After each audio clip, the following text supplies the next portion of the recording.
Habari za wakati huu mtazamaji wa SQF TV, karibu sana katika taarifa yetu ya habari jioni ya leo Novemba 18, 2025 kwa nami Pendo Cotton. Rais wa Jamhuri ya Muungano wa Tanzania Daktari Samia Suluhu Hassan amesema kuwa mafanikio yaliyopatikana katika muhula wa kwanza wa serikali ya awamu ya 6 yametokana na mchango mkubwa wa mawaziri na viongozi waliokuwa wakifanya kazi nao kwa kipindi hicho. Ametoa kauli hiyo leo Novemba 18 wakati wa hafla ya kuapisha mawaziri na manaibu waziri aliyowateua hapo jana, hafla iliyofanyika Ikulu Chamwino jijini Dodoma. Majukumu tuliopeana leo, dhamana tulizopeana leo ni dhamana za kazi na si fahari. Kwamba na mimi ni waziri ikawa ndio fahari ulikotoka, unakokaa na kwengineko. Hapana. Tumebeba majukumu ya kwenda kuwatumikia wananchi. Kauli mbiu yetu, kazi na utu, tunasonga mbele. Na ule utu uanze na sisi wenyewe. Sisi wenyewe viongozi, mawaziri, manaibu mawaziri, ambao tunakwenda kuwasimamia wengine. Utu uanze kwetu sisi. Nadhani mkiangalia neno utu lina maana pana sana. Kwa hiyo kwa maana yoyote ile, utu uanze na sisi, halafu tuoneshe utu kwa watu wetu, kujenga utu wao, kuheshimisha utu wao, utu wa Mtanzania. Hiyo ndio kazi yetu. Sasa kwa wale watakaobeba uwaziri kama fahari, nimeapa leo na mimi nimeukwaa na watanijua huko mtaani, basi tunafuatana polepole. Mnakwenda lakini tuko nyuma yenu, tuko migongoni kwenu. Miaka 5 si midogo lakini si mingi sana. Kwa hiyo mimi sio ni shida kubadilisha, na mnanijua. Na kipindi fulani mlishanisema nabadilisha sana. Nikasema ndiyo nabadilisha mpaka nipate yule ambaye atafanya kazi na mimi kwa moyo mkuu na kwa moyo mmoja. Kwa hiyo ndugu zangu mawaziri, kazi yetu hapa kuanzia leo ni kuwajibika kwa wananchi. Ni kuwajibika kwa taifa hili. Ni kuwajibika kwa nchi yetu Tanzania. Hiyo ndio kazi yetu. Bahati mbaya, mambo ambayo tumeahidi kwa wananchi au kwa taifa hili ni mengi mno. Kama nilivyosema kwenye hotuba yangu ya bunge juzi, ni mengi mno, lakini muda wa kuyatekeleza ni mchache sana, mchache mno. Kwa hiyo wale mlio hapa leo, aliye mzito akapunguze kilo kidogo. Tuna kazi ya kwenda mbio, na ni mbio hasa, sababu muda ni mchache, mambo ni mengi mno. Watoto wawili wa kike ambao ni mapacha wenye umri wa miaka 11 na wanafunzi wa darasa la 5 katika shule ya Kizimbani wamefariki dunia baada ya kujinyonga. Tukio hilo limetokea katika kijiji cha Kwale Mpona, mkoa wa Kaskazini Pemba. Kamanda wa polisi mkoa wa Kaskazini Pemba SACP William Mwampagale amesema tukio hilo limetokea Novemba 17 majira ya saa 4, ambapo uchunguzi wa awali umebaini kuwa watoto hao waliamua kuchukua uamuzi huo baada ya kukorofishana na mama yao kuhusu kufanya kazi za nyumbani. Jeshi la polisi mkoa wa Kaskazini Pemba limepokea taarifa ya kujinyonga kwa watoto wawili wa kike ambao walikuwa ni mapacha wenye umri wa miaka 11 ambao walikuwa wanasoma darasa la 5 katika skuli ya Kizimbani, wilaya ya Wete. Tukio hilo la kujinyonga la watoto tumelipokea jana tarehe 17 mwezi wa 11 mwaka 2025 saa 4:30 asubuhi, ambalo lilitokea huko katika kijiji cha Kwale Mpona katika shehia ya Finya, wilaya ya Wete, mkoa wa Kaskazini Pemba. Tukio hilo liligundulika na mama yao ambaye anafahamika kwa jina la Saada Mohamed Omari, ambaye baada ya kuwakosa kwa muda mrefu akaanza kuwatafuta na hatimaye kukuta miili yao inaning'inia kwenye mti, juu ya mti umbali kama mita 100 kutoka katika eneo la nyumba yao. Miili yao imefanywa uchunguzi na daktari dhamana wa hospitali ya wilaya ya Wete iliyoko Kinyasini, na wamekabidhiwa ndugu wa marehemu kwa ajili ya taratibu zingine za maziko. Taarifa za awali zinaonyesha kwamba watoto hao walipofishana na mamao baada ya kukataa kufanya kazi za nyumbani, ndipo wakawa wanalazimishwa na mama yao, na ndipo wakaondoka kabisa katika eneo lile la mama yao, na huko ndipo walipokwenda kujinyonga hadi kufa. Hata hivyo, Jeshi la Polisi mkoa wa Kaskazini Pemba tunaendelea na uchunguzi zaidi kubaini kama tukio hilo kweli lilisababishwa tu na sababu hiyo ya watoto hao kugombana na mama yao mzazi, au kuna chanzo kingine ambacho kilipelekea watoto hao kujinyonga. Serikali imesema tangu kuanzishwa kwa mfumo wa usimamizi wa ununuzi wa umma NeST umesaidia makundi maalum ya wanawake, vijana, wazee na watu wenye ulemavu kupata zabuni zenye jumla ya shilingi bilioni 24. Kamishna wa Sekretarieti ya Maadili ya Umma Kanda ya Kaskazini, Gerard Mwitebele, ameeleza hayo jijini Arusha wakati wa ufunguzi wa mafunzo ya siku 5 ya kuwajengea uwezo watumishi wa taasisi ya ununuzi kuhusu maboresho ya NeST. Tangu kuanzishwa kwa mfumo wa NeST Julai 23 hadi Novemba 25, kwa mara ya kwanza tumeshuhudia makundi maalum, yani wanawake, vijana, wazee na watu wenye ulemavu wanapata zabuni jumla ya shilingi bilioni 24. Kundi hili la Watanzania wasio na nguvu ya kufungua makampuni sasa wanafaidika na ununuzi wa umma. Mfumo wa NeST umewezesha upatikanaji wa taarifa sahihi na kuondoa matumizi ya nyaraka za kugushi, kwani imesomana na mifumo mingine zaidi ya 20 ya serikali. Kupitia mafunzo haya, wale ambao wameshashiriki katika program mbalimbali ambazo tunazitoa PPRA sasa hivi wamekuwa na ufanisi mkubwa, kwa sababu wanaelewa taratibu za ununuzi wa umma. Unapoambiwa nataka kumpata mkandarasi au mtoa huduma, anafahamu taratibu za kumpata mtoa huduma au mkandarasi kwa mujibu wa sheria na kanuni na taratibu ambazo zipo. Kwa hiyo hii imewezesha sasa kuleta ule ufanisi kwenye utekelezaji wa majukumu, kwa sababu wanakuwa na uelewa mmoja na wanakuwa hawapotezi tena muda wa kuanza kufikiria au kuanza kujadiliana kwa muda mrefu, kwa sababu ni jambo ambalo wanalifahamu, ni utaratibu ambao wanaufahamu, wameshajengiwa uwezo. Mfano, tuna manunuzi ya goods, works, nani consultants na consultants. Kwa hiyo kupitia mfumo huu unatuwezesha sisi kufanya kazi kupitia kwenye hatua mbalimbali za manunuzi, kuanzia mwanzo manunuzi yanapokuwa initiation na mpaka mwisho tunapokuwa tukisaini mkataba. Kwa hiyo tuna imani kwamba mafunzo haya yatatuwezesha kwamba tuweze kufanya manunuzi yetu kwa vizuri na kwa usahihi na kwa uwazi zaidi. Na Jeshi la Polisi mkoani Tabora limetangaza kuwashikilia watu 3 kwa tuhuma za kutoa taarifa za uongo kuwa wametekwa ili kujipatia fedha kwa njia ya udanganyifu kutoka kwa ndugu na wanafamilia wao. Kamanda wa polisi mkoa wa Tabora SACP Richard ambao amebainisha tukio hilo. Jeshi la Polisi mkoa wa Tabora linawashikilia watuhumiwa 3 kwa tuhuma za kutoa taarifa za uongo za kutekwa. Watuhumiwa wanaoshikiliwa ni Adija Jimmy Murijo, huyu ana umri wa miaka 39, kabila ni Mpare, ambaye ni mke wa Emmanuel Peter Mchari. Mtuhumiwa wa pili anayeshikiliwa ni Ashura Hussein Swaleh mwenye umri wa miaka 48, huyu ni Mnyamwezi na mkulima. Mtuhumiwa wa 3 anayeshikiliwa ni Vitus Joseph, ana miaka 34, mkulima na mua. Watuhumiwa hawa 3 kwa pamoja walishirikiana kutengeneza taarifa ya uongo kwamba Hadija Jimmy Murijo ametekwa na watu ambao hawajulikani na lengo lao ni kujipatia fedha. Walitengeneza uongo huu kwa lengo la kujipatia fedha kutoka kwa mume wa Hadija Jimmy Murijo, na fedha ambazo zilitumwa ni shilingi milioni 1,385,800 ambazo zilitumwa kwenye simu ya Hadija.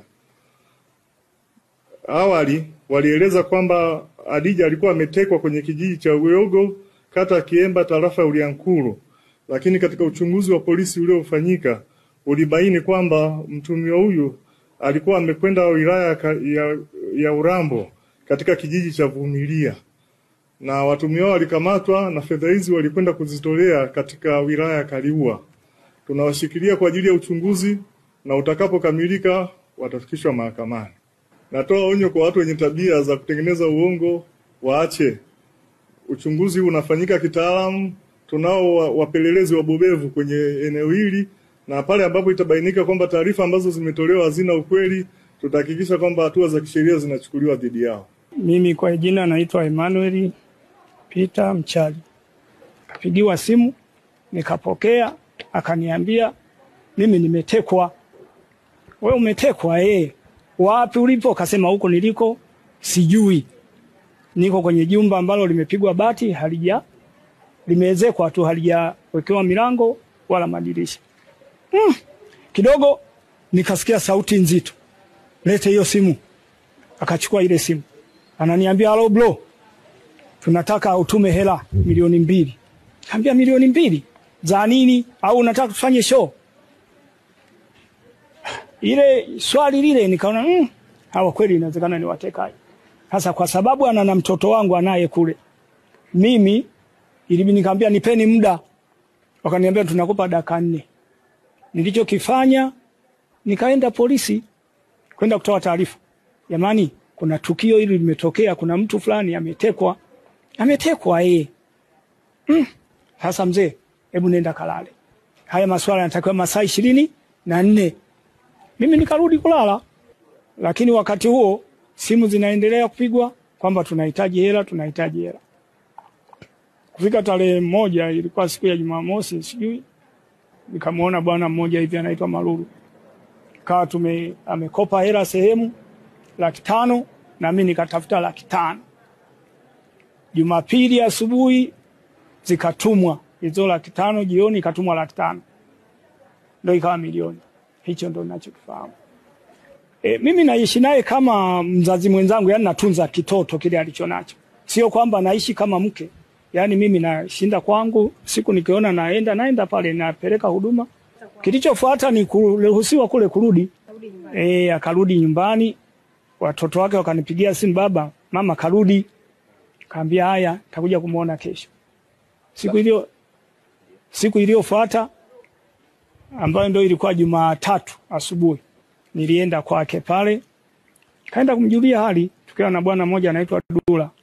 Kaenda pale tukamjulia hali, tukakuta kwa kweli hali sio nzuri, ana sheki.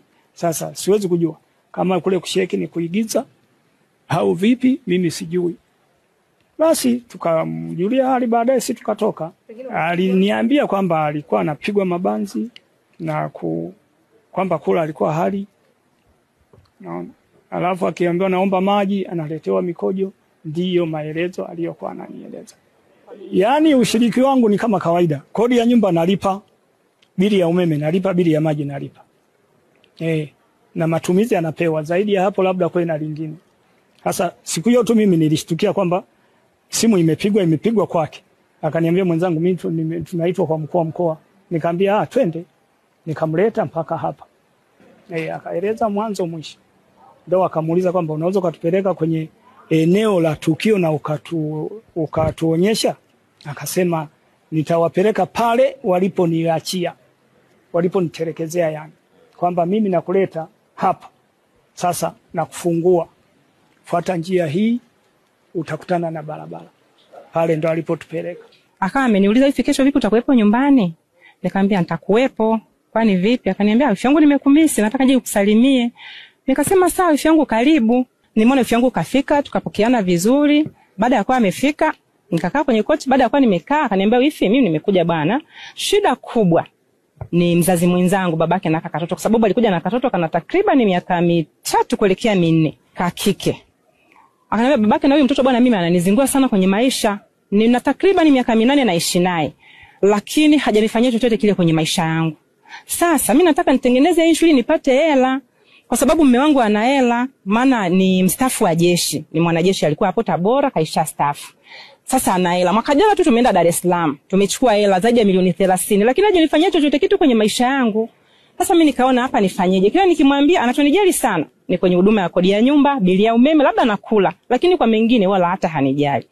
Yaani kama tampata mkaka mwenye uwezo wa kusema, ambaye hawezi kuteteleka kwenye simu, ampige mkwala huyo mbaba, kwa sababu huyo mbaba namfahamu ni mzaifu kwangu, ananipenda na anapenda mtoto wake, hata kubali niangamie, ni lazima hela atatuma.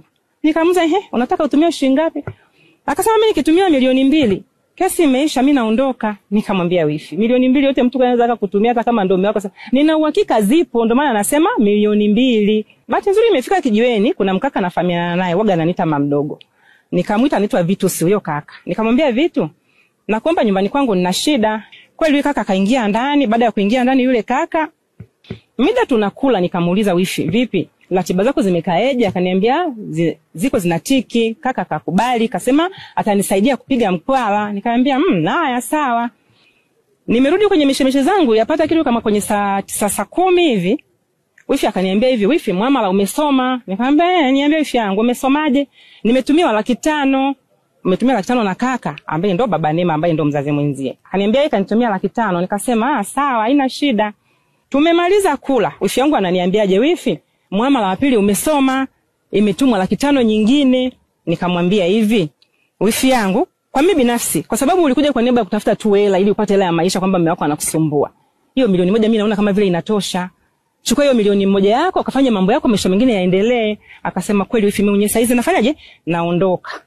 Nikamwambia sawa. Mkuu wa mkoa wa Dar es Salaam Albert Chalamila leo Novemba 18 amesema kuwa serikali bado inaendelea kufanya tathmini ya uharibifu wa miundombinu yake pamoja ya watu binafsi, ikiwemo madhara yaliyowapata wananchi siku ya tarehe 29 Oktoba. RC Chalamila ametoa kauli hiyo leo jijini Dar es Salaam wakati akifanya ziara yake ya kukagua miundombinu ya mradi wa mwendokasi katika njia ya Mbagala. Ndugu zangu wananchi na waandishi wa habari kwa ujumla, hapa nyuma yangu ni sample ya basi ambalo limevunjwa vioo, litaka kuchomwa, lakini ikiwa ni muendelezo pia wa mabasi mengine ya UDART ambayo pia yalichomwa.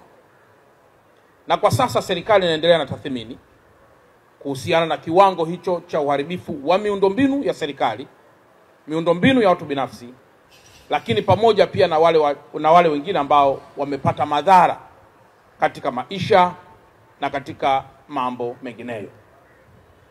Kwa hiyo jambo la muhimu ni wasihi tuendelee kuwa na utulivu, ni wasihi tuendelee kujenga upendo, lakini wasihi sana pia tuendelee kuwa wamoja. Na ni wasihi pia kwamba migogoro ya namna hii tusiangalie katika jicho la kawaida. Tunaweza tukagombana mimi na wewe ndani ya taifa letu, lakini akawepo adui mkubwa wa maendeleo yetu anayetuchungulia sisi tukiwa tunalumbana na akapita katikati yetu.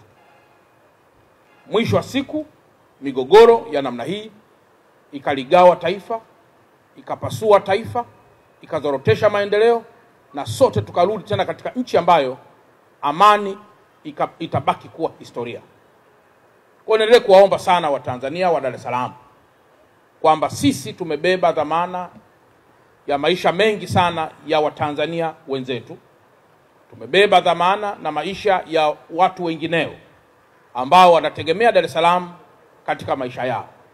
Sambamba na hili, tarehe 29 ya mwezi wa 10 uchaguzi ulikwisha. Na kama uchaguzi ulikwisha, ni wajibu sasa sote tuweke hasira zetu kando, tujenge taifa letu. Mkiangalia mabasi haya, leo tuko kwenye hii barabara ya Mbagala, lakini kuna barabara ya BRT1, hii ni BRT2. Barabara ya BRT1 inayotoka Gerezani na kwenda mpaka kule Kimara. Vituo vingi vya mwendokasi vimeharibiwa. Lakini pia na barabara hii nayo vituo navyo vingi pia vimeharibiwa. Lakini nimeona namna ambavyo Watanzania wa Mbagala wanataabika kwa sasa. Na sisi kama wazazi, uweze hata siku moja ukasema sasa sirudishi tena miundombinu kwa sababu ya hiki kilichotokea. Nimekwisha elekeza hakuna shule hata moja iliyoharibiwa ambayo itafungwa kwa sababu ya uharibifu huo. Pesa hiyo ya serikali inaendelea na ukarabati wa shule, ukarabati wa vituo vya afya na ukarabati wa miundombinu mingine ambayo inaweza kuwa ilipata madhara. Lakini sambamba na hilo, tumemsikia mkuu wa wilaya ya Temeke anaomba kwamba usafiri huu urudi barabarani. Na sisi tulipaki hapa, na ni washukuru sana vyombo vya dola, jeshi la polisi, jeshi la wananchi Tanzania. Mabasi kama haya mnayoyaona, yote haya mnayoyaona hapa, kama tungezembea mabasi haya yote yangeweza kuchoma moto. Lakini pengine leo yangekuwa ni majuto ya kile ambacho tumekwisha kifanya. Kwa hiyo shukrani zangu za pekee sana kwa namna miundombinu hii ilivyolindwa. Sasa kwa kuwa maombi ya mkuu wa wilaya, na yeye ndiye anayekaa hapa panaona wananchi wake wanavyotaabika, Leo ni tarehe 18 ya mwezi wa 11 2025, na waelekeza DART, na waelekeza UDART, na waelekeza TANESCO, taasisi zote za serikali zinazohusika kwa pamoja chini ya katibu tawala wa mkoa ndugu yangu Muhinte, wahakikishe tarehe 20 ya mwezi wa 11 2025 Alhamisi saa 2 asubuhi au hata kabla, mabasi yote yanaingia kwenye barabara kubeba wasafiri kwa hii barabara ya Mbagala kuelekea mjini.